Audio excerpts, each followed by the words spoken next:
Against the Ropes podcast.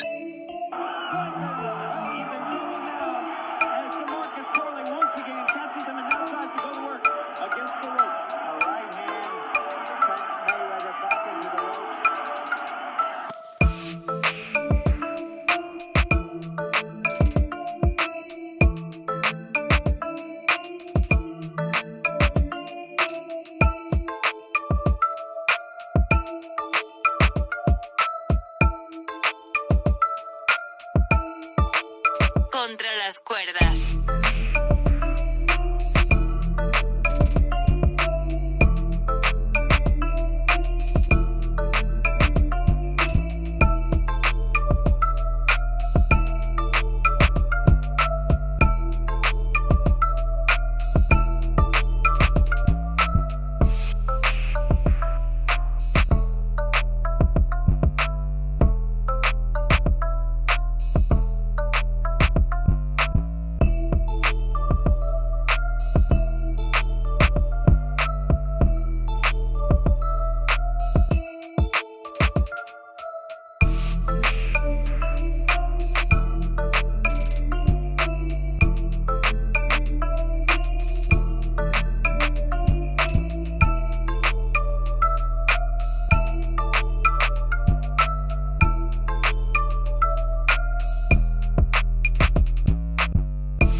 Against the Ropes podcast. Ladies and gentlemen, welcome back. AtR podcast. Gio Garcia here, alongside Christian Mosqueda, back at it again. 263, Chris, heavyweights in this game. Estamos pesados, dog. I can already see the people in the comments. Facts. Anyway, man, look, we got a lot to talk about this weekend. Things are heating up, man. It's almost summer. We've already spoken about May. A lot coming up in May. But look, we still got March. We still got April to go. I know when May is probably going to be the peak of the year. Inoue, Canelo, Usyk, Fury. I mean, Lomachenko, Kambosos. Doesn't get bigger than that. It's going to be hard for any month to outdo that. But, you know, we did have some action last Saturday, Chris. Of course, what everybody's talking about today is a press conference. Canelo Munguia. But let's begin here. Let's begin here with El Camaron Zepeda, who broke Hughes down. Chris, you were there in Vegas. Talk to me. Talk to me about the crowd, the environment. How was it? Camaron Zepeda, I feel like slowly becoming a Mexican star. Yeah, Gio, just like Jaime Munguia, like Camaron Zepeda, you know, he's getting that big pop. It gets louder and louder. People love that humility. You know, they like a Mexican fighter that just keeps coming forward. And you saw what he did to Hughes, man. I've never seen a UK fighter take that many shots and you know, last as long as he did, because there was one round where I'm like, dude, I lost track of how many body shots he took. Honestly, I gave him a lot of respect. But, you know, all Camaron, it's a fan-friendly style. He's super humble. You know, interviewed him after the fight, you know, and post fight. Such a humble guy. Great dude. Overall, excellent performance by Camaron. Yeah, man, he broke him down. Those body shots were brutal. You know, as I said, you know, they're building Camaron up very, very in a smart way, I would say, by Golden Boy. And I think, you know, my big introduction to him was right here. Hector Tanajara. When he stopped Tanajara, look, it took him 6 rounds. That was a statement. And Tanajara was undefeated at the time. He was a Golden Boy. That fight was here in LA. And, you know, basically Robert stopped the fight. He stopped it because Tanajara was taking a beating. You know, after that, he's got some decent wins. Jojo Diaz, Mercito Gesta. This one, I think Maxon Hughes, I think there was no doubt that he was going to win this fight. You know, you see it there, 27 years old, 30-0 now, 26 KOs. He's from San Mateo, Atenco, Mexico. Camaron, Zepeda from the state of Mexico. You know, 30-0, 26 knockouts, Chris. That's impressive. And, you know, now they're talking big names. They're talking Shakur, Gervonta. I think Shakur was the main name that they were mentioning, you know, but Camaron is going to be a problem for anybody, really. Yeah, I think you said it best when he fought against Tanahara and Team RGBA. You hardly ever favor somebody that's going up against that team. You know, he doesn't let just anybody come into his team, into his camp. You know, nothing but disciplined fighters, nothing but fighters that show promise.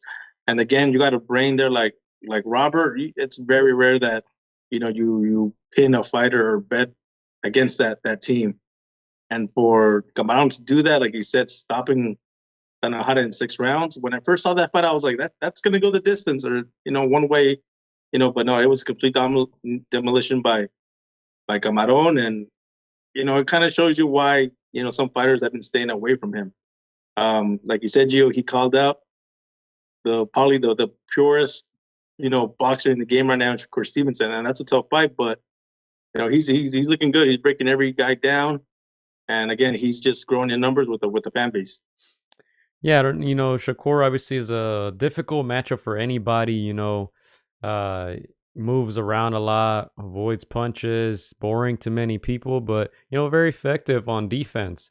And we'll see if Camaron is ready for that style. As of now, Camaron Zepeda's looking very good, volume punching. He doesn't get tired. He has power. As I stated, 26 knockouts and 30 wins. Impressive. The way he broke Hughes down, I mean, they needed to stop that fight. Basically made him quit on his stool. Talk to me about the crowd, Chris, there in Vegas. No, again, it was a nice crowd, loud, small little venue, but everybody there was loud, of course. You know, you have a style like Camaron that goes to the body, that keeps digging. You know, it's not a boxer type of style. It's not a style that's gonna put you to sleep. It's a one that's gonna get the roar of the crowd. And hey, that fan base there, again, like I said, it's growing. And who doesn't like a humble guy? You know, we talked about Yokabaye against Iniesta, man. We saw who the humble fighter is there. So it's very easy to get behind somebody like that. So Camaron Zepeda is doing everything and you know, everything right thus far. You know, even calling guys like Shakur that, you know, you saw the interview that we did with the Latin Snake. They don't really favor him, but just the fact that he wants those fights, you know, that's what the crowd wants. That's what the people want. Yeah, Big Bro saying he would like to see him against Vaquero if he wins that vacant belt next, which I think they just announced that too, right? We'll get into that in a bit. Seems like a lot of fights getting announced, Chris. I don't want to jump the gun here, but, you know, they're saying there's some very loud rumors of Suriel Matias against Liam Paro. I mean, we've been hearing the rumors for a couple weeks now. We'll get into that in a little bit, but, you know, hey, things heating up. You know, Camaron Zepeda is going to be trouble. He's going to be trouble for these guys, man. And we'll see how far he can take it. Seems like a humble guy, Chris. You said you met him in person. You exchanged info, so hopefully we can get him on the pod soon. But, you know, I did catch his interview with El Terrible Morales on that show. Also with Marco Antonio. You know, they're getting a lot of traction, a lot of good interviews. You mentioned Yocasta earlier. She was on the show as well. They got Munguia on there recently. They got Venado, you know, a few months back. You know, they're getting all these guys. You know, they're doing a great job over there. Hey, that was one of the things, Chris, that I mentioned to Marco Antonio Barrera when we met him over here in Long Beach at the Ashton fight, that Marv Nation card. I told him, you know, in Spanish, that he has a great podcast, and just kind of smiled and said thank you.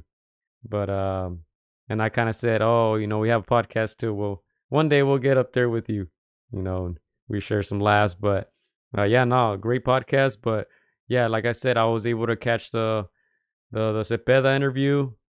Seems like a guy who works very hard, very humble. So I'm excited to see Like I said, how far they can take him. You know, he's seems like he's in good hands right now, and they're developing him very well. 27 years old. At this point of his career, Gio, like you said, 27 years old, a lot of good names in that division. Who do you put him up against? And let's say we throw in Shakur's name. How many fights until you inevitably have to fight a guy like Shakur Stevenson? I think there's time. I think there's time, man. Hey, 27 is the new 22 in this era, man. Look, uh, I think when on one of the comments I was writing, I wrote, because so many people were asking for the Canelo Benavidez fight, and one of my responses was, "Hey, by 27, which is Benavidez and also Munguia's age, by 27, Canelo had already fought, guys like Lara, Trout, Mayweather, most of those guys. I think Triple G the first time. He already had a Hall of Fame career. These guys nowadays at 27 are barely making a name for themselves. So and look, I think the new generation of boxing fans don't see anything wrong with that. I don't know, but they give these guys a pass. So hey, why rush him? I think he has time. I think he needs to take tougher fights. I would probably give it maybe 3 or 4 more fights before fighting a guy like Shakur. Mm-hmm. Cool. As far as Chris, as far as the opponent, I'm not sure who did Sergio Mora name. I can't remember exactly who he named. I don't know if you remember off the top. He said a couple interesting names. For me, I'm gonna say that he should take on the whether you want. He should take on the loser of that Vasily Lomachenko versus George Kambosos fight. I think that's one of those where like That would be a okay, good fight. you don't go right away for the winner, but you build up, you go against a loser, and then you get past that guy, then you take on that winner of that. I think those are two interesting names in and around that division that Zepeda should face. Shakur, that's a difficult style. Like you mentioned, I think he is gonna have to fight him down the line, maybe 2-3 fights down the line. But I say don't do it right away. Try to get some names, some money bags, some mandatories before you face a guy like Shakur Stevenson. And Big Bro says Camaron versus Vaquero would be a real Mexican war. What everyone was saying, Vaquero Valdez would be Morales Barrera style. Yeah, I mean, that would be insane. The volume punching, oh man. They don't get tired. The heart, the power, the skill. Yeah, that would be something else. But yeah, no, I like that point that you made. We're assuming Kambosos is gonna lose to Loma, so Kambosos Camaron wouldn't be a bad fight. Wouldn't be a bad fight. But I don't want to spend too much time on this. I think this was a given. No, never in doubt for Zepeda. Just broke Hughes down. Was there a ton of British people out there, Chris, or how did that look like? There was a good number of British people. You know how they are. They always come, in good numbers supporting their stablemate. That's something I do admire from the UK folks, man. They do show up. But even I saw when Camaron was digging to the body, you see the UK, faithful. They were like with their heads like, damn, like, and that was painful to watch, man. But and those reactions don't lie. But yeah, good number of UK fans showing up. But yeah, the Mexican crowd was there in numbers, man. Yeah, man. Look, those them British, they just need a reason to party, Chris. And if it's across the pond, even better. So shout out to them. Shout out to you, mates. Another fight that we did want to discuss, Chris, of course. Good friend of the show, Joel Iriarte, making his pro debut, successful pro debut, second round stoppage. He's the real deal, Chris. We came out here last week. We guaranteed that he was going to win by KO, and he didn't disappoint. He looked great. You got the exclusive post-fight interview with Joel there immediately after the fight. Tell me, a little bit about how that was. I know there was a lot of people out there for him from Bakersfield. A lot of people supporting. He was excited. You could see the excitement, Chris. He's usually a quiet quiet guy, but you can tell he was very excited about this pro debut under Golden Boy on the zone. Yeah, no. Again, a lot of his people from Bakersfield made the trip, drove down, showed a lot of love, a lot of support. I can see it from round one. Just everybody's out there recording his fight.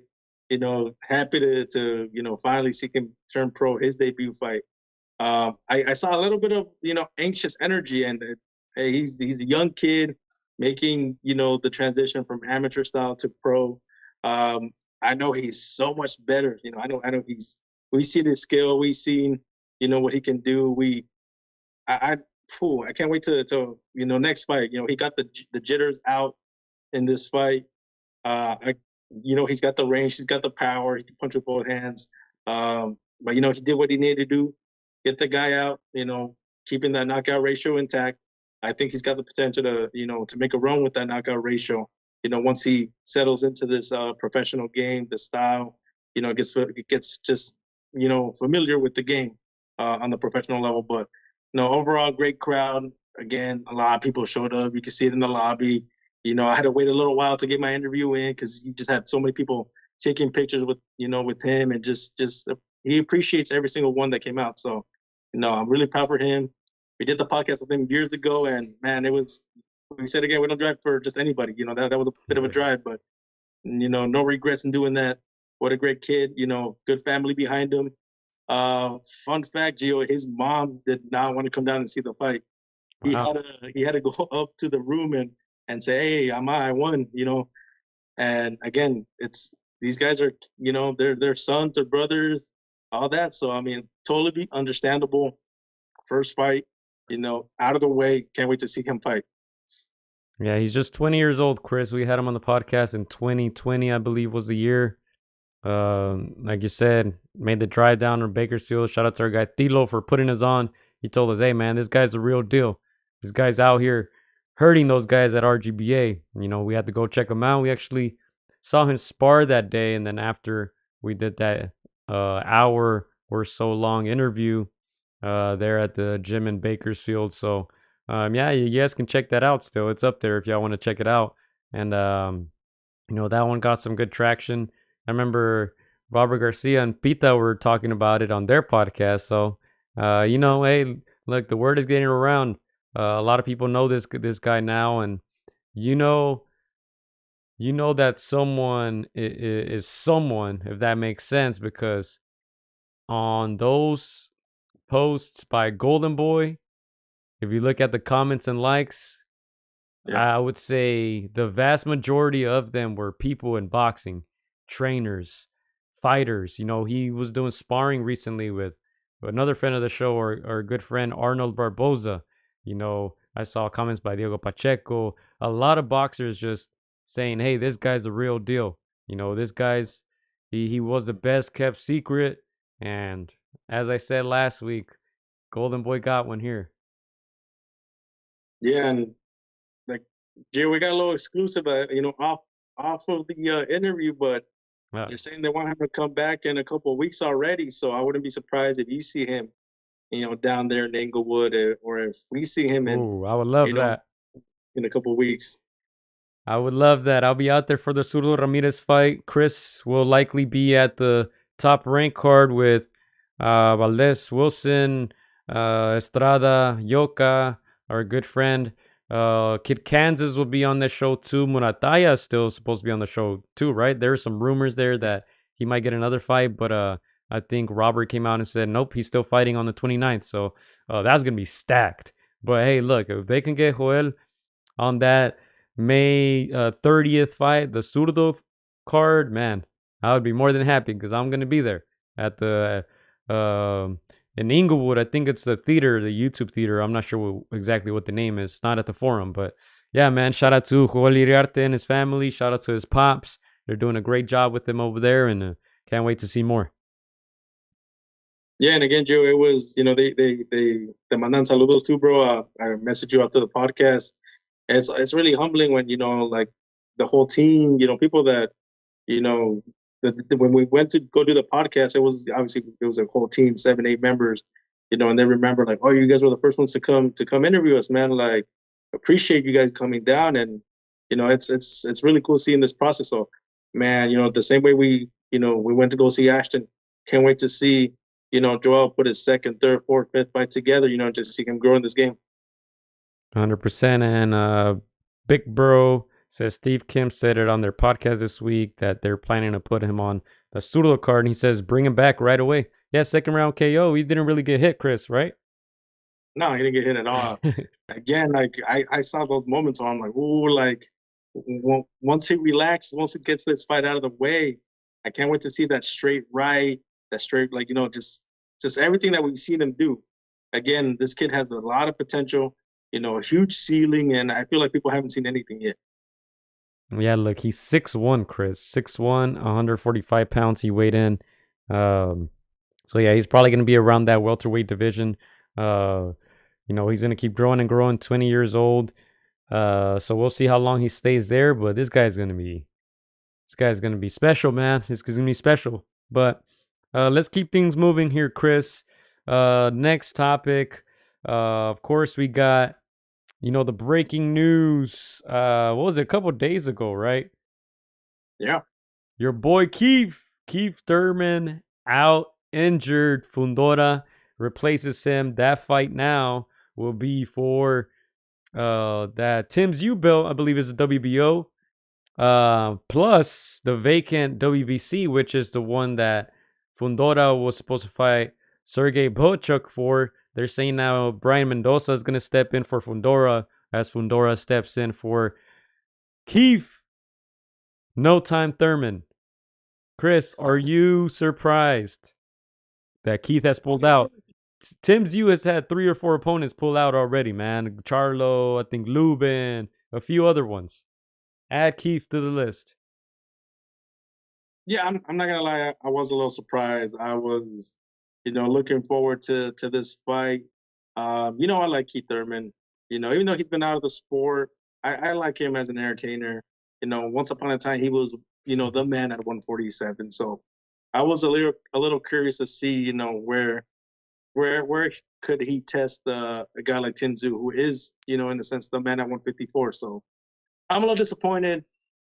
Kind of sucks that he, had this, this injury after talking all that. It just makes him look bad, man. It makes him a bit of a joke right now. Again, injuries happen, unfortunate, but yeah, disappointed, man, disappointed. Well, what about you, Joe? What are your thoughts on the cancellation? I was surprised, but man, not shocked. I can't say I'm shocked. This guy hasn't fought. You see here for the first time since 2022. He hasn't fought since 2022. I mean, he's getting older. We'll check his age right now. Kind of disappointing. I think we did check his age last time. He was like 35, 36. We'll check it right now. But hey, man, man, I don't know if you guys feel the same as me, but I think the Fundora fight might be even better. I don't know. I think I might be a little more excited for this Fundora fight.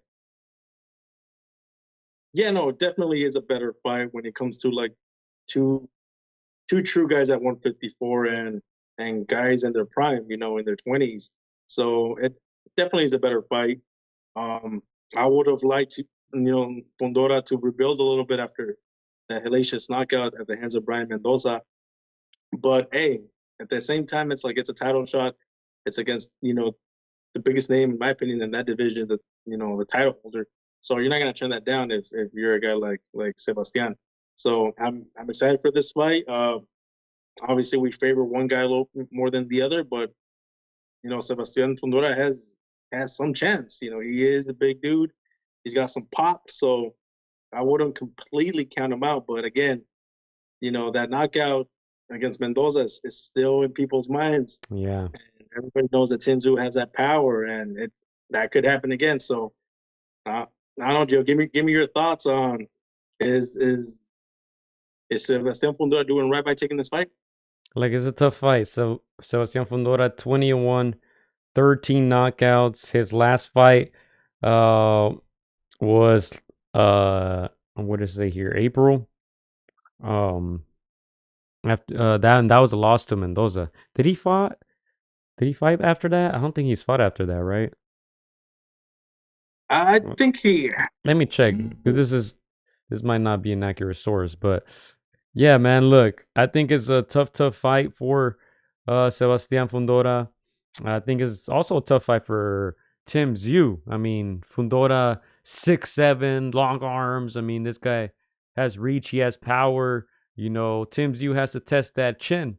You know, I think it's gonna be very difficult. You know, I've heard some people mention that, hey, he was preparing for a guy 5'8" and Keith Thurman. Now you got to fight a guy almost a foot taller than that. So I think it's going to be a big challenge for both men.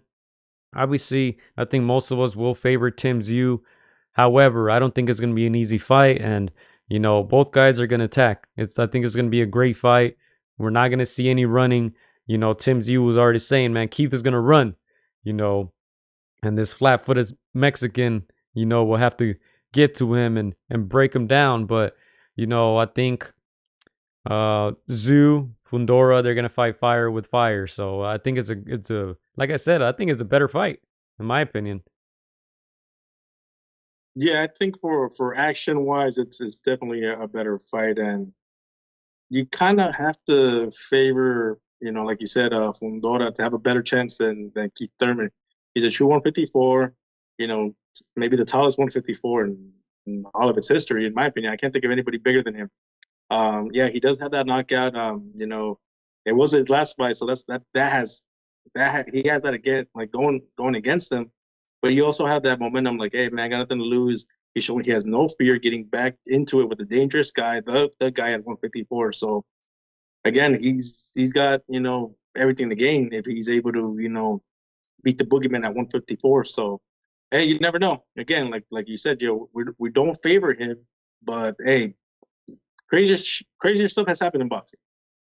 35 years old, Keith Thurman. Chris, is he done? 35 years old. This was supposed to be I think 155. I don't even think they were gonna allow the title to be on the line because, man, it might have been on Keith's side, man. I'm not sure if he was even gonna be able to make 154. But man, 35 years old. He hasn't fought in a couple years. I think February of 2022 was the last time he fought. Lost to Pacquiao. Didn't look good. Is Keith done? Is Keith Thurman done? I think he's done. At 35, having an injury is not the same as having an injury at 25. You know, we're getting up in that age, Gio, and I'm not gonna lie. When I feel a little something, I'm like, you know, I think about it twice now. You know, 25, you have a little knock, you know, hey, you walk it off. You feel better the next day. It's not the same thing at 35. So I think he, you know, tried to, you know, summon one time, as he calls himself. I thought he was trying to, you know, do one more fight, and his body gave out. I do commend him. You know, he's the same age as Boo Boo, and he's got a much better resume than Boo Boo. But hey, 35 is 35, Gio. That's funny. Yeah, and look, Sebastian Fundora, 26 years old. I think Tim Tszyu is around that same age, a little older. Sebastian, 21-1, 13 knockouts. You see it there, he's listed as 6'5.5". If you met him in person, Chris, I know he probably looks like a giraffe in person. And yeah, look, he hasn't fought since last year, since that Brian Mendoza KO. Before that, you know, I think that Erickson Lubin win was a really good one. Stopped him. That kind of made him a real serious, you know, contender. And, you know, now he gets a chance to fight for 2 belts, the WBC and WBO. Of course, that WBC is vacant. But yeah, almost a year of inactivity for Sebastian Fundora. And as we said, Brian Mendoza will step in to replace him. Yeah, and we got an interview with Brian Mendoza. And I was just running into everybody, you know, post-fight, Gio. So I'll send that video to you. We'll upload it soon. And he had a lot to say. He hinted at some stuff, man. And I don't want to toot my horn or anything, but it was a pretty good interview. But yeah, Gio, you know, my question to you is, how does a guy like Sebastian Fundora approach a fight like Tim Tszyu? What's the game plan? What would you tell him if you're his manager? For who? I'm sorry? for Fundora. Can you repeat the question, Chris? How do you prepare for a fighter like Tim Tszyu? Hey, man, this is probably going to be the biggest fight of his life. So, he was preparing for a different opponent. Now he goes in there with you. The thing he has going for him is this is not in Australia. It's here in Vegas. So, Keith, I think a bigger name. I'm sure Amazon would have preferred that name for pay-per-view reasons. But, Fundora, man, it's going to be a tough fight. I think the question that probably many of us are asking is, did he learn from that Brian Mendoza KO? He was very upfront about it. He said, hey, man, I made a mistake. Got to learn from it and get better. And, it didn't seem like he was too hard on himself. I think, which I liked. He kind of understood, hey, I made a mistake. I lost. Got knocked out, but it's time to get back at it. We'll see if he learned. We'll see, because Tim Tszyu has power. He has more power than Brian Mendoza. So he can't get careless. Somebody just tell him to box, man. It's so frustrating sometimes to watch Fundora not use that size advantage. He likes to fight on the inside. Just box. Box Tim Tszyu. Tim Tszyu hasn't really faced a guy who can move around and use their length and make him work like that. Tim Tszyu 9 times out of 10 is just going to walk you down. So, man, hey, somebody tell Fundora to box, man. That's his best chance at winning this fight. Yeah, man, I almost want to say Fundora should go and spend some time with the Furies of the world, with the Usyks, man. Use everything at your disposal. I mean, big guys can move too. I think it's the Hispanic fighter in him, it's the Mexican fighter in him that he just when the fight breaks out, he just goes back to that, infighting, which he does have some great shots, on the inside for being that rangy and that long. But like you said, Gio, man, you don't mix it in with a guy like Tim Tszyu, man. You do not, fight that kind of fight against Tim Tszyu. There's going to be moments where that inevitably is going to break out, but the lesser that you do that, the better for you. So use that reach, use that jab, pop body shots from the outside. You got some tools that no other fighter has, so use them. 100%. And yeah, that's coming up. That's coming up already, man. That's we're 11 days away. That's on the same weekend as the Zurdo fight. It's in Vegas. Amazon, the first card on Amazon, actually. So I'm kind of intrigued to see how that goes. Not paying though, Chris. I'm not paying. That was my next question. Is this same pay-per-view? It's not enough. It looks like it is, right? It's pay-per-view. Rolly's on there too with Pitbull Cruz. Sebastian Fundora was supposed to fight Bohachuk for that vacant belt. Now that's scratched. It's against Mendoza now. It's not for a title. So, yeah, I don't think there's enough there for me to get that excited. Yeah. To me, I like the names. But when you put a pay-per-view, event out, that it's no longer the $39.95 that, we grew up with, man. Inflation is no joke, man. So I will find a way to watch this fight, but I am very intrigued with the names, I'm not gonna lie. I like Pitbull, Rollies is a character, and that's gonna be an interesting fight for however long it lasts. So I do like the names. I'll find a way to watch this event. Yeah, man, and look, there's some good action that weekend. I mean, the Valdez Wilson card, it's not pay-per-view. The Zurdo, I forget his opponent's name, but that's for a cruiserweight title. Technically, it's pay-per-view because you got to subscribe to the zone, but, we'll see. They're all going to be competing against each other. But top rank card should blow those away, in my opinion. I think Emiliano Vargas is on there, too. Yeah, you know what, Gio? Now you're making me think, man, since it's on Amazon. New platform, first event. I feel a little moral obligation to kind of pay for it, man. We got to support. We got to support that first event, man, so they can bring us another one.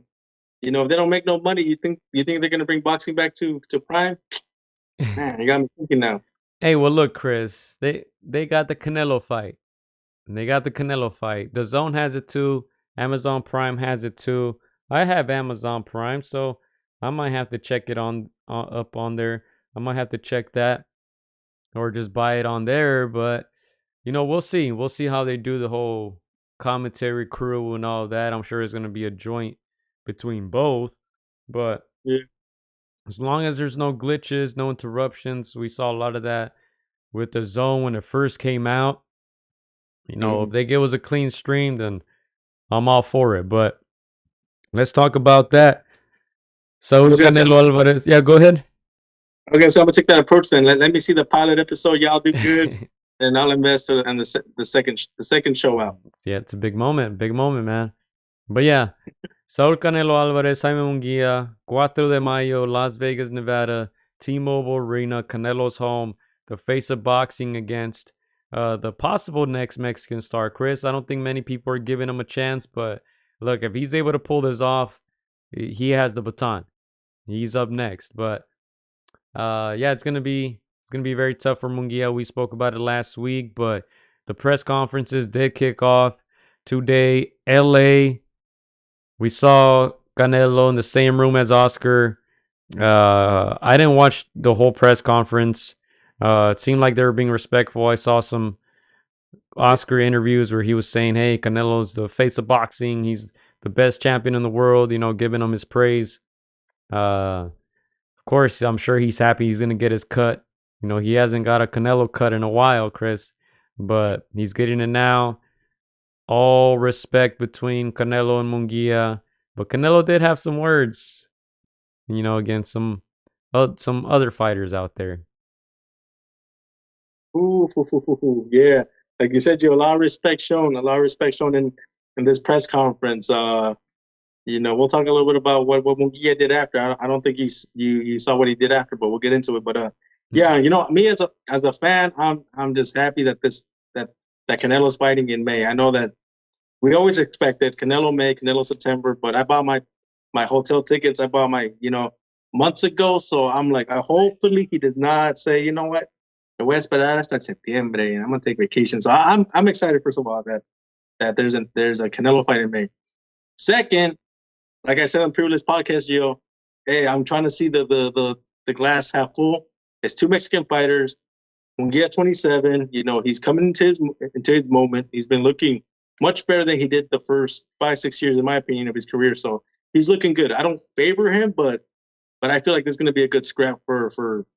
And I think it goes a distance, but I feel like we do see a more competitive fight than what people, are thinking. I think Canelo is, a little bit past his prime, just a bit, and that's just enough to make it interesting. So, of course, one is technically more sound than the other, but I don't know, man. I think that crowd is gonna help Munguia have a better performance that people are expecting. Yeah, and look, Munguia coming off that Ryder KO. He beat Derevchenko before then, the fight of the year. He now has Freddie Roach. Canelo said he deserves it. He deserves it. He's a clean fighter. He makes weight. He's respectful. Throwing jabs at that other guy, and he also say, hey, he doesn't deserve it. All he brings to the table is an extra 25 pounds on fight night, Chris. Oh, manches, Hey, there's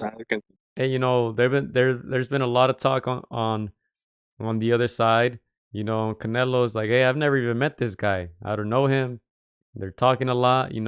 When they asked him about all the trash talk, Canelo said, he doesn't deserve it. Doesn't deserve the fight. Another quote that I read was Canelo saying that PBC only spoke to him about 2 opponents, Charlo and Munguia, and then that he also added that Benavidez needs to speak to Al Heyman and PBC. They only spoke to me about those 2 guys. So, the Benavidez camp saying that they offered 60 million or 55 million or 35 million. They've said all types of numbers, but, I know Eddie Reynoso has came out and said they haven't made an offer. Canelo has stated the same. I'm not sure PBC has that type of money, 60 whatever million they're saying. But now Canelo's, jabbing back. That's the thing with Canelo. He won't say much until like there's a presser. Again, he's a pretty quiet guy. Keeps himself. But when there's an event, like this presser, he'll and people ask the right questions, he'll let you know. Um, Having said that, I'm still a big David Benavidez fan, Gio. So if Canelo gets past Munguia, how people are expecting it, and you saw it, Gio. It was very respectful, not a whole lot of trash talk. I see a Benavidez Canelo, presser being all trash talk, all entertainment. David Benavidez Senior getting in there talking smack. David Benavidez Jr. talking smack. So I want to see that one day. I feel like there's a lot of bad blood there. There's a lot of animosity that that could feed into this fight. And hey, again, you just gotta be happy that Canelo is, fighting, Mexican fighters now. I think he understands now, like, hey, there's nobody left. Tail end of my career. Got to get back to the Mexican people. And again, I feel like it's going to be a much better fight than what people are putting out there right now. Yeah, I think it's gonna be a good fight too. Like I said, I think Canelo might even carry him to a second fight, not only to the second half of the fight. I think he might carry him to a second fight. I think at one point, when he figures out, oh man, I can outbox this guy. I can take his power. He said he hasn't faced a puncher probably like Munguia since Triple G. I think once he figures, hey, I can take this guy's power, I think que se van a fajar, Chris, in the middle of the ring, give the people a show. Canelo doesn't need to do that. Obviously, he's more skilled than Munguia, but I think he'll do it. And I think, the fight, I'm not gonna say it's gonna be close, but it might be like a 9-3, and Munguia might have some moments, might catch Canelo a little bit, enough to sell a second fight. That's just my theory, but we'll see. We'll see once they get it on. Going to some comments here, people were saying that Goat Nello ignored Oscarin and that he said in an interview after that he didn't like him. He thanked Al, PBC, Munguia's Mexican promoter, Sanfer, but not Oscarin. Damn. Yeah. No. Again, I think Canelo keeps it real. I think he talked about Eddie Hearns, with Hearns, and they asked him if he feels like Hearns is salty that he didn't get this fight, and Canelo's like, no, Eddie Hearns is my friend. Like we're good. Like he alluded that he's just going where the money is secure, where there's guarantees, and that his door is always open. For him to do business with Eddie Hearns. So for him to say that about Oscar, you could tell he just does not like Oscar, with all all due respect. But again, business is business, and where the money's right, like Canelo said, he will go. All he has to do is be professional and be amicable, and you don't have to say much, you don't have to talk much. Just go and do your work and get that check. You vámonos. But again, this is the tail end of Canelo's career, in my opinion. Like Amir Khan said, 3-4 fights. Couple doable ones, a couple tough ones. This Munguia Canelo fight is the young guy coming up against the guy, coming down off his prime a little bit, and it's not the same as Canelo Triple G won. I would say Canelo was much more ready for Triple G in that first fight than Munguia is for Canelo, but it's kind of close to their Gio. So I think we're gonna get a really good fight. I favor Canelo, and like you said, if he carries him, you wait a year and a half or whatever, Munguia will be much more in his prime, and Canelo, more off of it. Yeah, I agree. And look, talking about guarantees, you see the Canelo promotions all over the banners. You see the VMC. I saw some VMC banners right there at the press conference too. So I'm sure Canelo got his way.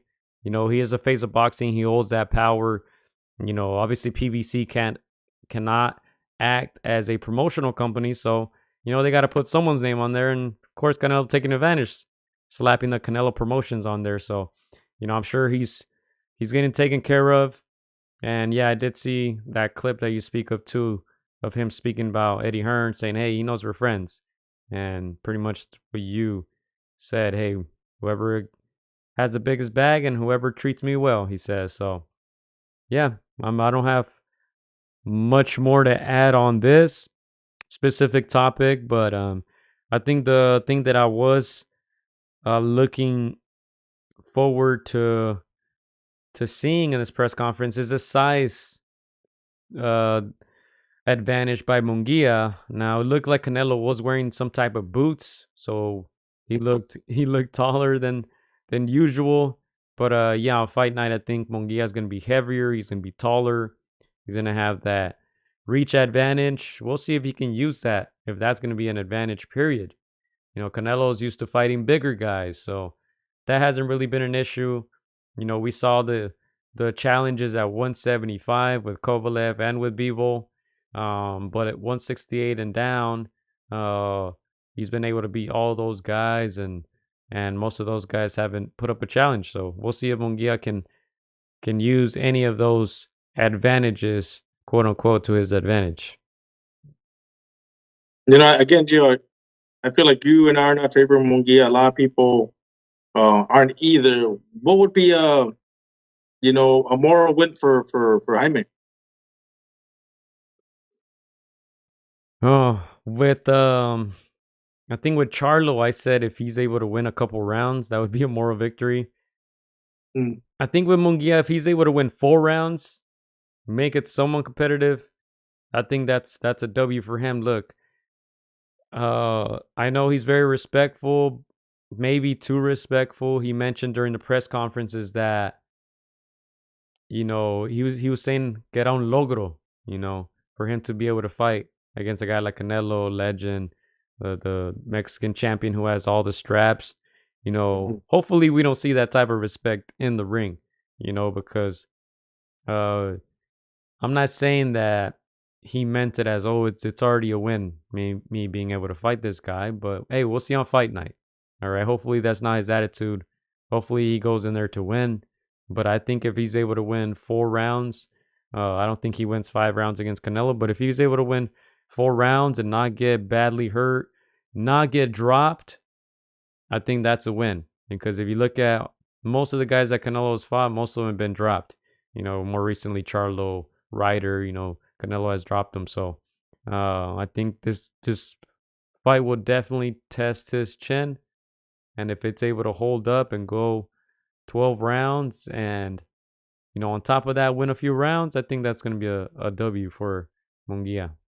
Hey, man, you can't lose with that payday. I don't know how much he's getting, but I'm sure he's getting 10 million or more. Yeah. No, regardless of what happens, he's going home a very rich man. You know that. You know, just getting that gold ticket is a win in itself, like you said, Gio. I agree with you. I think if he wins, 4 rounds, or if he at least doesn't get dominated the way fights like when fights go just one way, that is really, like you said, like the Charlo fight. You know, if you look better than Charlo, win 3 or 4 rounds. You know, it's a tough ask against somebody as seasoned and as talented and great chin as Canelo and as versatile. But if you can win 4 rounds and not get completely swept, show that you have a great chin, don't fold, give and take. If you could give fans a great fight, I think people won't hold too much against them. But definitely do not get swept. Do not get lose all 12 rounds the way Zurdo lost to Bivol, and those kinds of fights, man. Because that's we want to see at least some competitive action. Yeah, and we'll see how big of a difference Freddie Roach can make. You know, Canelo already defeated him, made it look easy versus Miguel Cotto, right, when he was with Roach. So we'll see if they can do something here. We'll see what type of plan they put together, because with Cotto, nothing worked. I mean, that was an easy fight for Canelo. He made it look easy. He could have got the knockout in that fight, but he showed a little too much respect. Probably didn't help that Cotto drained him to 155. Still can't believe that happened, Chris. Cotto was the middleweight champion. The middleweight limit is 160 pounds, and Cotto said, nope, we're not fighting at 160. We're going to fight at 155. Try to drain Canelo a little bit, but obviously we saw what happened in the fight. Didn't make a difference. Only difference it made was probably Cotto getting knocked out, which didn't happen. But yeah, I still can't believe that happened. Yeah, when you're talking about carry, tell me why that fight came to mind. Because yeah, man, you could tell that Canelo just withheld just a little bit. You know, he was showing respect to a smaller Cotto that just kind of fit into that 154, 160 division. But yeah, no, Canelo's a big boy, and again, no surprise, man. Like no surprise that he went up, so much. Este compa sí se come sus gorditas. So again, it's a tough ass for Jamie. I'll start calling him Jamie per Amir Khan, but yeah, he's got the payday. That's can't be mad at that. I got a question by Julian Chris. How far are you willing to travel to catch these fights live? How willing? The way my checking and savings is set up, I would go to New York. Once you cross over that pond, man, those miles be costing a pretty penny, man. But again, shout out to the UK fans because they do it all the time. Yeah, you know what's very interesting too. I'm gonna be in the UK in May. Now they postponed Josh Taylor and Jack Catterall to May 25. I mean, I'm gonna be there around that time, Chris. So I was excited. I'm like, I'm gonna get to watch a fight in the UK. And that shit sold out within minutes, Chris. No chance. Dang, that quick? Them UK fans are different, man. It's sold out. Hey, shout out to our boy B. He lets the UK fans know who's the boss there. But yeah, man, that's a shame. That would have been a great fight. Like, That would have been amazing. maybe the other place I would go is probably Tokyo. Tokyo, they also have a great fan base, and I'll probably try to catch a Inoue fight down there. Get to know that culture too. Probably that one. Australia too would be cool. Saudi, you going to Saudi? That's what Big Bro's asking. Tokyo would be. Woo! Let's go, man. That Inoue Pantera fight would have been something. That would have been something. Damn. Hey, we gotta grow this channel, man. We gotta grow this channel. Come on, let's go. Man, I haven't even gone to Tijuana to the fights, Chris. I was gonna say we go to the Mexico fights. take a drive down to TJ. Those flights get slashed in half just when you cross that border, man. Save that money. Hey, I forgot I went to the Right Hook Roxy Colima fight. I did go to that one. But look, the Forum is 10-15 minutes from my place, so I ain't mad. When they got those fights, when they got the fights here at the StubHub or Dignity Health, wherever they're calling nowadays, oh man, that's a dream. 10-minute ride. Get on the 101. Take a bus down there, man. You got time to spare, man. You get there for the 3:00 fights. What up, my ninjas? Says AT. What's up? What up? What up? We're here. We're not going to be on here for too long. We've been on here for 55 minutes now. Of course, we talked Camaron Zepeda. We talked Keith Thurman pulling out. Is he done? We're going to create a poll, Chris, and see what the people think. And of course, we had to talk Canelo. And talking about that, too, he had some things to say about Ryan Garcia. They asked him, the clip that I saw. He actually had some. I don't know if good words is the right terminology, but he says that if Ryan's is 100%, that fight could be close to 50-50, but he was saying, obviously expressing concerns that something wasn't right there. So this takes Canelo during the conference. So showing more respect for Ryan than Oscar, huh? Chavez. But look, one of my final questions, Gio, if this isn't indeed the last of Keith Thurman, what has been your favorite Keith one-time Thurman moments or fights? I think probably Danny Garcia, I'm gonna say. That was a good fight, and that's when Danny was taking a lot of heat for not taking on tough opponents. His dad talking a lot, so yeah, that was a good fight. I also enjoyed the Pacquiao fight. I enjoyed watching him get dropped. But yeah, I mean, Keith put in the work, man. He fought Shot Porter as well. I think he just needed Spence on that resume, but he fought everybody. Yeah. Yeah, for me, probably the Sean Porter. I think that was a lot of give and take, and that Sean Porter he's just a machine when it comes to his punches. He's a reach with this comparison, but he was like the Tommy Hearns where he came up short against the very best available at that time. But yeah, that to me that was Keith Thurman's best moment where he, like you said, was the best at 147 outside of Errol Spence and Terrence Crawford at one time. So when those guys were not fighting, other 47s, Keith one time Thurman was. So yeah, man, that was my favorite moment. But yeah, at 35, I think it's a wrap. Does Munguia have a chance to beat Canelo? Says AT. Do you want to give a percentage? Not sure that we gave one last week. Chris, I'll let you go first. I will give him right now 20%. Again, I give him the a little bit of a chance, not a whole lot, because he's 27. He's coming into his prime. He's a big dude, so he's got the will. So he's got 20% in my book. Not a whole lot, but some chance. Yeah, I'm gonna go 25. I'm gonna go 25 right now. I think Munguia's in a good moment right now, hitting his prime, 27 years old. As we said, he has that momentum from beating guys like Derevchenko, like Ryder, Freddie Roach in his corner. Canelo's body, has some wear and tear. He got that surgery on that left hand recently. Before that Ryder fight, he looked good against Charlo.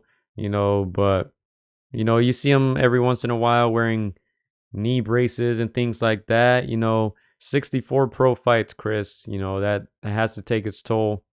We'll see what Canelo we get, but I think a Canelo at 70% beats a guy like Munguia, unless maybe Munguia has a gear that we haven't seen yet. Maybe Freddie Roach can unlock something in him, but that's the biggest question. Obviously Canelo's experience / age, and Munguia's youth, power, strength. He's gonna be bigger on fight night, heavier. We'll see if his stamina can last all 12 rounds. But yeah, I think Canelo should win this fight comfortably. I'm gonna dare to say. I'm sure they're gonna come up with a good game plan. Munguia doesn't have the best defense. All these things favor Canelo. But hey, at least Munguia has some advantages. As I said, he's bigger, younger, man. But those are probably about it. Yeah. I just know that Munguia cannot do worse than Julio Cesar Chavez Jr., man. Chavez Jr. also had, similar advantages that Munguia has over Canelo when it comes to size, just, bigger frame. Probably the stronger, of the two. But yeah, Canelo just different IQ level, and he just knows how to pick his shots, and overall just a more complete fighter. But hey, he cannot do worse than Chavez Jr., man. Chavez Jr. just got swept. Hey, so yeah, look. I know people will never give Canelo credit for that Chavez win, but he was the first guy really that wasn't even middle there. That was super middleweight. That was 165, I believe it was, the catch weight. That was Canelo at the time was fighting at 154, and then he fought Chavez, before fighting Golovkin. Golovkin was the first real 160-pounder that he fought, but, people act like Chavez Jr. was a chump, Chris. He's actually a really good fighter. Just very indisciplined. I think if he was able to make 160, make 168, he would have been a problem for anybody. He just got too heavy. He was fighting guys like Fonfara and got knocked out just because he's fighting these huge dudes. But don't act like people weren't talking about Chavez Jr. like he wasn't going to be the next best thing. It was him and Canelo neck to neck until Canelo just started separating himself. But of course he's not going to get credit for that win, especially with all the stuff recently that Chavez Jr. has been on. But that wasn't the easiest fight in the world. He made it look easy. That's a different topic. Yeah, no. Chavez Jr. Like you said, but just the fight that comes to mind was against Maravilla Martinez, where like the one disciplined fighter fights against the undisciplined fighter, and the guy with the discipline is just winning every single round, and Chavez Jr. just had that one shot, that one power that could have changed the entire fight. So he had some intangibles, man. Again, he's a big boy for a Mexican fighter. He had some natural power, some good hooks, man. He just did not have the discipline, and we see what happens when a disciplined fighter goes against someone that has all those intangibles and some natural talent, and we see what happens. Yeah, and Chris, before we get out of here, I did want to touch on this poll. I mentioned Canelo's comments on Ryan leading up to this question here. Will Ryan Garcia make it to the fight on April 20th? 290 votes, 60% say yes, 40% say no. What do you say? What do you think? Do you think those are accurate? Do you give Ryan Garcia a higher or lower chance than that? 60% that he does make it, or what do you think? I think 2 weeks ago or a week and a half ago, I said that he doesn't make it, and then I go on social media and then he's training, he's looking clean, and then he goes up and does something crazy again. Dude, this kid got me all like flip flop. I think he's got everybody like really like the polls like 60-40, man. I don't think anybody really knows, man. Nobody has like a little crystal ball, and I don't know, dude. Honestly, like I got tickets for the fight, and then I'm like, I feel like since I'm going, like he's not gonna go. Dude, it's a trip. It's a trip right now. It's 50-50 to me. What about you? What do you think? Dang. No, I think he makes it. I think I stated this before. Too much money on the lines. I think a lot of it is trolling, in my opinion. I read a very funny comment. Someone online, he posted that slow motion video of him, quote unquote, shadow boxing with Derek James in the background looking angry. Yeah. Someone put, man, this guy Ryan has been the only one that's been selling this fight. He should get all the pay-per-view sales. Devin hasn't done anything to sell this fight, which is kind of true. I mean, we haven't even heard from Devin Haney. It's been all about Ryan this whole time. That was an interesting perspective. Yeah, no, you're not wrong in that aspect. It's just I think Oscar said something like, "Oh, he's a genius," and I mean, if he's doing this purposely, then he is. But I cannot buy everything, man. They even called Kanye a genius, and then we found out he was a little nuts. So I don't know, man. Again, it's getting people talking, and there's moments where I'm like, okay, I know he's gonna make it. There's moments I'm like, sure, who knows, man? But again, we'll see. We'll see what happens. Again, you brought up a good point. Devin Haney, where is he? He's back there training. All right, let's go to some last comments here. Big Bro says Chavez Jr. in his prime after winning the WBC middleweight belt would stop Berlanga today. I agree. Hey, Berlanga, man. Give that guy someone who can fight back. Come on, man. Stop playing with him. Come on, Eddie Hearns. With Hearns. Julian says Alex wants to be live in the next podcast. Let the man join. Big Bro says, nah, I've been there, done that. We've been trying to get him on the podcast, man. We got plenty of room, man. We had a window. You don't want it. Yeah, man. Again, there was too much respect shown, Gio. Like, I'm not gonna lie, I do like respect here and there, but the fan in me wants to see people talk smack, man.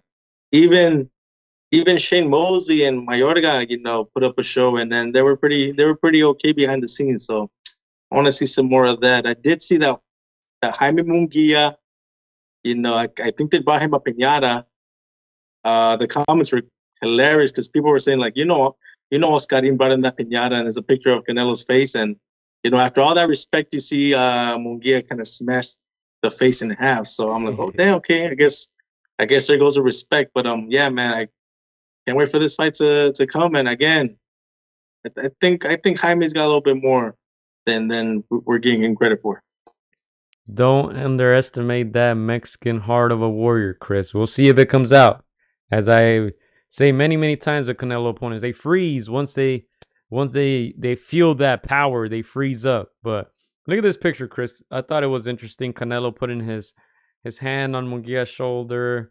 They're being super kind to each other. That eye contact. It's like, okay, mijo, you're getting this payday, but also this putiza probably, huh? Yeah, man. Again, once upon a time, I was like, damn, this guy Munguia must be the real deal. If at 19 years old, he wanted to face a guy like Triple G, man. I was like, this must be somebody special, But we'll see, man. Again, he's been looking better. He's been looking better the last 2-3 years. I really like this fight. He's been in Fight of the Year, very, very good fight-friendly fights. So that's what we want. And hopefully, he shows up and gives a good account of himself against one of the very best. Yeah, man. And I think that's all we have here. I don't know if we have anything else. Chris, shout out to Camaron. Hopefully we get him on the podcast soon. Let's see if we have any last comments here. Anything that we missed. Big bro getting on you for mentioning Keith with some of those fighters. Let's see, did we miss anything? I don't think so. I don't see anything that we missed. So we'll be getting out of here, guys. We'll be back next week. What do we have going on this weekend, man? Let's take a look at that schedule before we get out of here. I don't think we have anything major, right? Am I missing something? In the UK, I think. Yeah, Jose Zepeda's fighting. Yeah, now that you mention it. Okay. Yep. So yeah. We're 10 days removed from Yogasta by Iniesta. You said Oscar Valdez versus Liam over there, and then we are 30 days away from by possibly Devin Haney, Ryan Garcia if he doesn't pull out. So good fights coming, Gio. Yeah, Dalton Smith against Jose Cepeda. Jose Cepeda, one of the cooler guys I met in person, Chris. Real cool guy. Speaks great Spanish, speaks great English. Shout out to him, man. Hope he can pull this off. Sheffield, England, The Zone, March 23rd. Glendale, Arizona, ESPN Plus. Of course, you mentioned the Valdez Wilson, Estrada Yocasta, Lindolfo's on there, Emiliano Vargas is on there, Raymond Morataya is on there, Richard Torres Jr. is on there. Oh man, they're stacking these up, Chris. Must watch TV. You gotta watch all the fights. If it's like this, it's worth it. There's some good fights there, man. I'm laughing at Big Bro's comment at the bottom, Gio. Let me see. He's saying like I'm believing that that Jaime Munguia wanted to fight with Triple G, man. I don't know why. I just got an image in my head because I remember when they said that. I guess the commission was like, "Nah, man, you can't fight him." They had to pull him out, but I don't know why. I just got an image in my head, like his manager's like, "Hey, te ganamos a pelea con Triple G," and he's like, "¿Qué chingados? No." I just got that image, but no, man. Shout out to Jamie, man. He's getting that payday, and again, these guys are prize fighters. That's what they're in here for. So, not everybody gets that big fight. Shout out to Boo Boo. This could have been him. He could have retired with some big money, but man, this is the fight game. You got to fight these names, and then you'll get the payday. We're like, ¿qué? No escucho, no escuché nada. Hangs up, doesn't pick up again. It's like his early manager trying to cash out, like, oh, te la pelea con el Triple G. Yeah. But man, shout out to Jamie, man. He getting that payday. Jamie, and then we have March 30th, Las Vegas, Amazon pay-per-view, Amazon Prime Video pay-per-view, Tszyu Fundora now, Romero Cruz, Rislandi Lara, Michael Serafa for Lara's WBA middleweight title. This guy still has a title, man. Chris, man, come on, man. Hey, Lara, Jesus, man. come on, that dinosaur, man. Hey, but let me ask you this though. I don't know if we've touched too much on Broly Cruz. I know you're the biggest Cruz fan in the world. Do you want to save your predictions? Do you want to give us a hint? I was funny that you mentioned that because I was about to bring that up right now. We'll save it for the next podcast, man. I like both these guys, man. One for the style and the other one because he's just a character. But Friend of the show. Friend of the show. Yeah, friend of the show, man. Nah, shout out to Rollies, man. He got on the podcast. What, like when we first started, right, Gio? Yeah. The call. Might have been his. I think he even. I think he even asked us like, "You guys want to promote me? Like, it's gonna be X amount."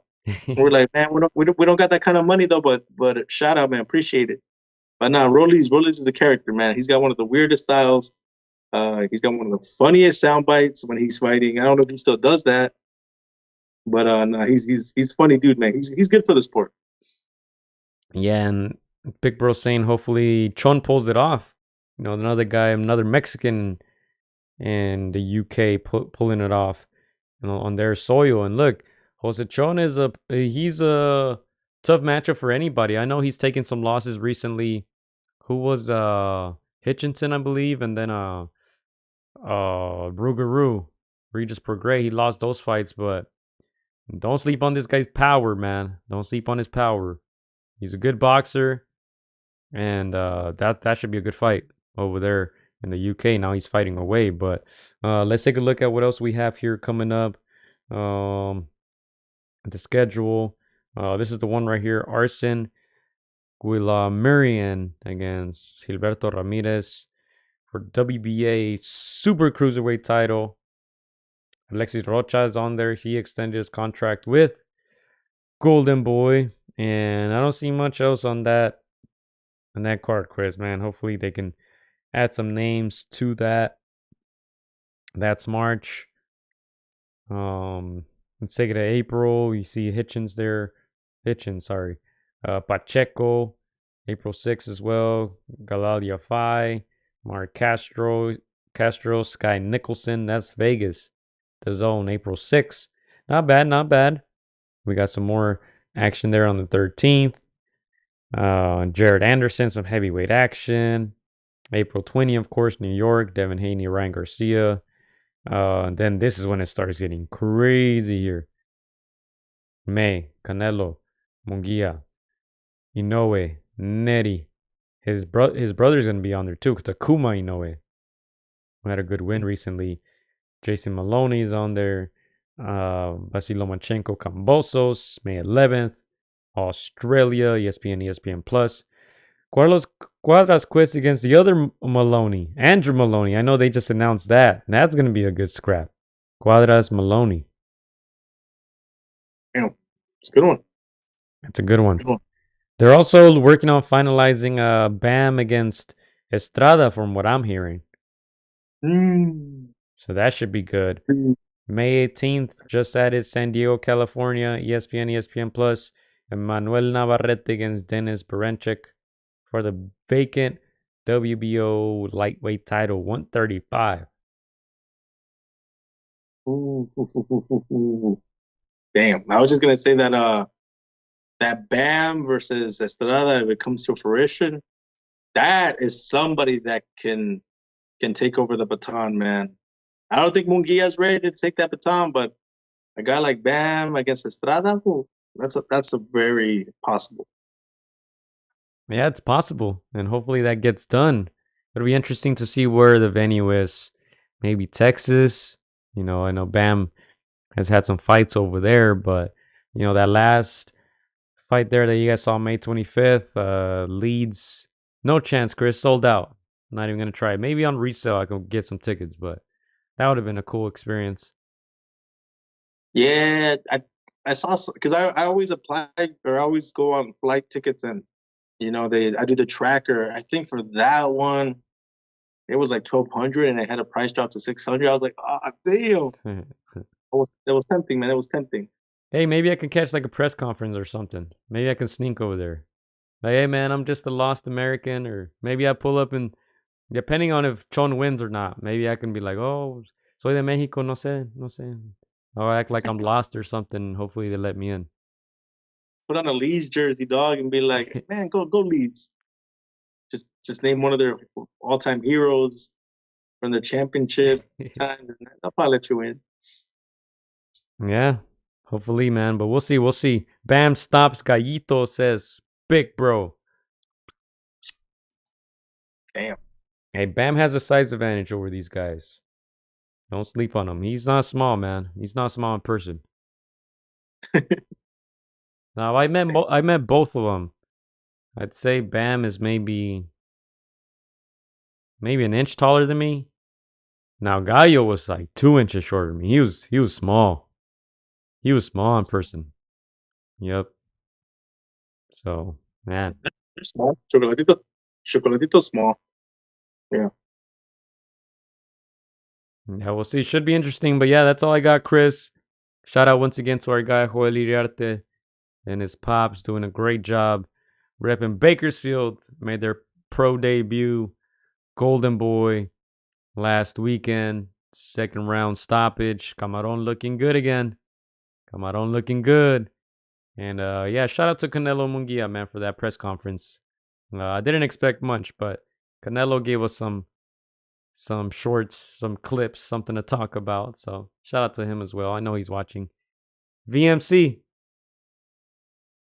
VMC. Yeah, no, again, May's looking hot. I mean, I can't wait for these fights in April. Hopefully nothing happens and we're able to get a good scrap, man. But again, yeah, like you said, shout out to Joel. It's been a long time coming. I know they had plans to go to the Olympics. That got scratched because of COVID and all these other things. But hey, it's the pro game now. It's the big leagues, and can't wait to see him. Just ascend in the ranks, man. Yeah, and last thing I did want to touch on was I don't know if you read Francis Ngannou. Probably the last time we'll be mentioning this guy. Last comments, he said he does not remember anything, from the second round on. Damn. That first knockdown must have concussed him. He's probably knocked out, awake. Said he doesn't remember, the rest of the fight. So, yeah, interesting comments by Ngannou. Yeah, no, again, like we said, like it's nobody makes that much money in two fights, and as much as it is enticing to be like, oh, one more fight, oh, one more fight, oh, another 20 million, oh, another 5 million, another 10 million. Don't get greedy. Don't, you won't be able to enjoy that money again. Dude, that fact that you said that's scary, man. Yeah, and these are not lightweights, man. These are not featherweights, man. These are the big boys. So those punches, man, by an actual fighter that's done this for decades, like, yeah, that's no joke, man. So to retire, enjoy that money, man.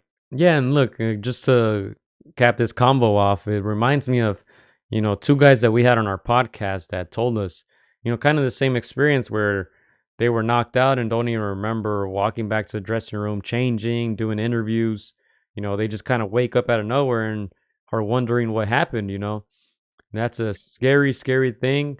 But yeah, that's what a knockout is, and Ngannou seems like he got knocked out since the first round, but yeah, I mean that's just crazy to hear these stories where guys get knocked out and they seem okay physically. They're so much in great shape that their body continues to fight even though their mind isn't even there. That's impressive but scary at the same time.